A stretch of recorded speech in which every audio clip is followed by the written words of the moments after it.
Praise the Lord. கர்த்தரும் இரட்சகருமாகிய இயேசு கிறிஸ்துவின் இனிய நாமத்தினாலே உங்கள் அனைவருக்கும் என் அன்பின் வாழ்த்துக்கள். இந்த நல்ல நாளை காண செய்த தேவனுக்கு ஸ்தோத்திரம் உண்டாவதாக. கர்த்தருடைய கிருபை உங்கள் அனைவரையும் சூழ்ந்து கொள்வதாக. ஆமோஸ் தீர்க்க தரிசன புஸ்தகம் 7வது அதிகாரம் 5-6 வசனங்கள். அப்பொழுது நான், கர்த்தராகிய ஆண்டவரே நிறுத்துமே, யாக்கோபு திரும்ப யாராலே எழுந்திருப்பான்? அவன் சிரித்து போனான் என்றேன். கர்த்தர் அதற்கு மனஸ்தாபப்பட்டு அப்படி ஆவதில்லை என்றார். கர்த்தருடைய பரிசுத்த நாமத்திற்கு மகிமை உண்டாவதாக. இப்போதும் யாக்கோபே உன்னை சிருஷ்டித்தவரும் இஸ்ரவேலே உன்னை உருவாக்கினவரும் என்று கர்த்தர் ஏசாயாவை கொண்டு பேசுகிறார். மோசேயை கொண்டு சொல்லும்போது உபாகம் 32 கர்த்தர் ஒருவரே அவனை வழி நடத்தினார் என்று சொல்லுகிறார். பிரியமான கர்த்தருடைய பிள்ளைகளே, யாக்கோபின் வாழ்க்கையில தண்டனை, பிரச்சனை, கர்த்தர் தம்முடைய முகத்தை மறைக்கிற ஒரு சூழ்நிலை வந்தபோது ஆமோஸ் தீர்க்கதரிசி, யாக்கோபு என்றால் இஸ்ரவேலை குறித்து, அவருடைய ஜனத்தை குறித்து சொல்லப்பட்டிருக்கிறது. அப்படி ஒரு சூழ்நிலை வந்தபோது ஆமோஸ் தீர்க்கதரிசி ஆண்டவரை பார்த்து ஒரு வார்த்தை சொல்லுகிறார், யாக்கோபு திரும்ப யாராலே எழுந்திருப்பான் என்று. பிரியமான கர்த்தருடைய பிள்ளைகளே, இதை நாம் உணர்ந்து கொள்ள வேண்டும். கர்த்தர் இல்லாம நமக்கு யாருமே கிடையாது. இன்னைக்கு எல்லாரும் இருக்கிறது போல நமக்கு தோன்றும். யாக்கோபின் ஆரம்பத்தை பாருங்கள். அவனுடைய தாயாருடைய உதவி, அப்பா இருக்கிறாங்க, அண்ணன் இருக்கிறாங்க, எல்லாரும் இருக்கிறது போல இருக்கிறது. ஆனா அவனுக்கு ஒரு பிரச்சனை வந்ததும் அவன் மட்டும் தனியா இருக்கிறான்.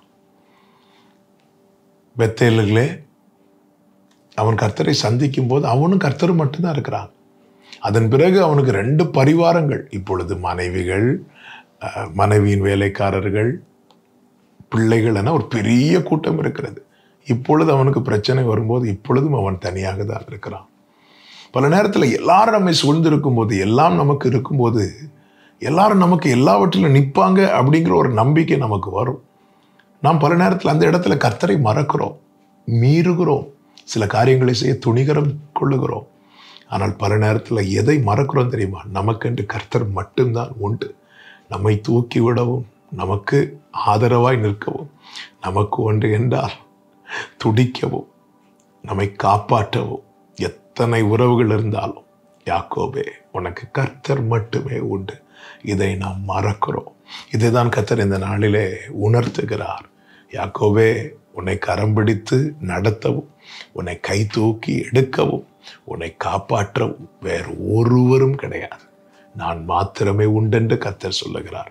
எனவே அந்த தேவனை விடாமல், யாக்கோபின் தேவனை தன் துணையாக கொண்டிருந்து என்று வேதத்திலே சொல்லப்பட்டிருக்கிறது. அவரை துணையாக கொண்டிருந்து அவருடையவர்களாய் வாழ நாம் ஜாக்கிரதையோடு, கவனத்தோடு ஒப்பு கொடுப்போம். இதை மறக்கவே மறக்காதீங்க.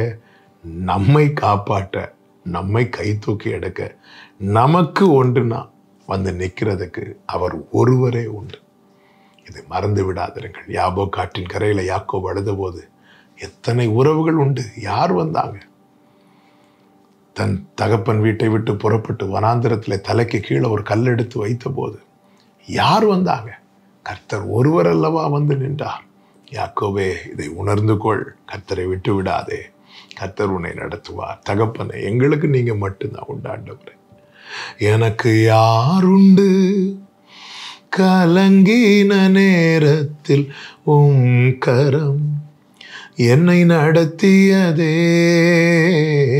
உடைத்தீர், உருவாக்கி நீர் சிட்சித்தீர், சீர்படுத்தி நீர் புடமிட்டீர், புதிதாக்கி நீர் பிரித்தீர், பிரியாதிருந்தீர்.